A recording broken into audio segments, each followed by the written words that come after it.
إن من شر الناس يوم القيامة من يفضي سر امرأته وتفضي سرها. مالت قيامة دتك ugu sharta badan waxa kamida ragga sirta haweenkoodii faafiya iyo dumarka reerkoodii ama raggoodii sirtoodii faafiya waana zamankan aaday u badatay runtii Ilaahay subhanahu wa ta'ala hanaga najeeyo. dadka ugu sharta badan maalinta qiyaamaha waxa kamid ah ragga faafiya siraha xaasaskooda ama dumarka faafiya siraha raggooda yani nimanka qaba dumarka faafiya sirahooda iyo ragga faafiya siraha dumarkooda waa dadka ugu sharta badan maalinta qiyaamaha hadii lagu yiraahdo yani maalinta qiyaamaha dadka ugu sharta badan waxay ka dhigan tahay dadka ugu cadaabka adag ugu xaaladda adag inay ku jiraan hadaba samankan hadda la joogo siba Soomaalidan dhexdeeda markaan eegno waxa ka jira qof kasta uu og yahay adigu waa ogtahay aniguna waan ogahay social media marka la yimaado maalin kasta waxaan aragnaa gabdho iyo wiilal rag iyo dumar odayaal iyo duqowshin ah oo haddana si aan innaba caadi ahayn uga waramaya xaaladooda hoose ee sirta ah baleeg mararka qaar waxay sameeyaan intay isla soo fariistaan ayay ka sheekeeyaan sirahooda iyaga oo markaa siraha lagu sheegayaa waa maxay dhowr siba way noqon kartaa sirtu in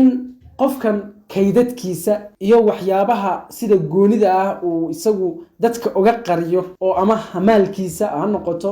ama dabeecadihiisa ha noqote in aad dadka u sheegto way noqon kartaa waxay kale oo noqon kartaa wixii idan dhex maray oo nin iyo naag isqaba dhex mari lahaa in aad iyana ka sheekayso waa sir waana sirta ugu weyn balse sidaasoo ay tahay waxaan aragnaa social media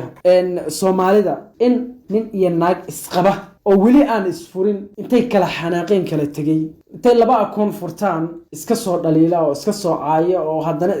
iska sheekeeya oo yiraahdo ninku wuxuu leeyahay wax aan u qalmin qof xaaskiisa inuu ku sheego ayuu ku sheegaya gabadha waxay leedahay ninkan neeba maaha waa qaniis waa sida waa qarara waxaan la sheegi karin bay sheegaysaa miyaysan ogeyn de haddii ay ogaan lahaayeen maba sameeyeen hadda inay ogaadaan ayaan ku boorinayaa ogaada hadda qodobkan waxaan u soo qaatay xadiiskan u soo qaatay waxa weeye inaad ogaataan oo aad ku baraarugtaan dad muslimiina baa tihiin muslimkuna waa uu ka baqa aakhiradiisa haddii looga sheekeeyo meelaha xunxun haddaba waa kugu ceeb adiga inaad ka sheekayso sirta xaaskaaga ama sirta ninkaaga ma ahan kaliya dadka social media ku jira waxaa jira dumar badan oo raggooda ka sheekeeya dumar kalena uga sheekeeya oo saaxiib ay leeyihiin ama ay daris leeyihiin wixii dhex maray bay ka sheekeynayaan waxa uu yahay bay ka sheekeynayaan rag badan oo sidaasna way jiraan war miyaadan ogeyn ninkaaga ama xaaskaagu in uu adiga ku yahay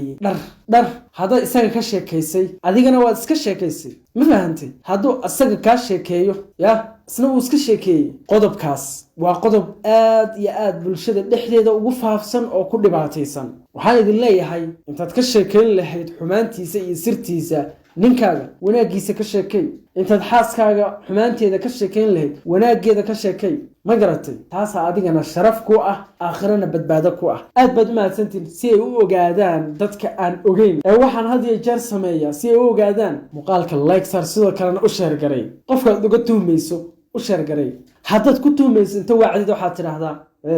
waa kaa shakiya dheh sirteenaad ka sheekaysaa dheh dad ku tuhunta xataa ma garatay aad baad mahadsantihiin waxaan idinka codsanayaa walaalkeennan abwaankeennan magaciisa la yidhahda abwaan Timo Weyne in page-kan linkigiisa aan soo saarayo in aad u follow garaysaan si sharaf leh waa mahadsantahay wassalaamu calaykum waraxmatullaahi wabarakaatu nabadgelyo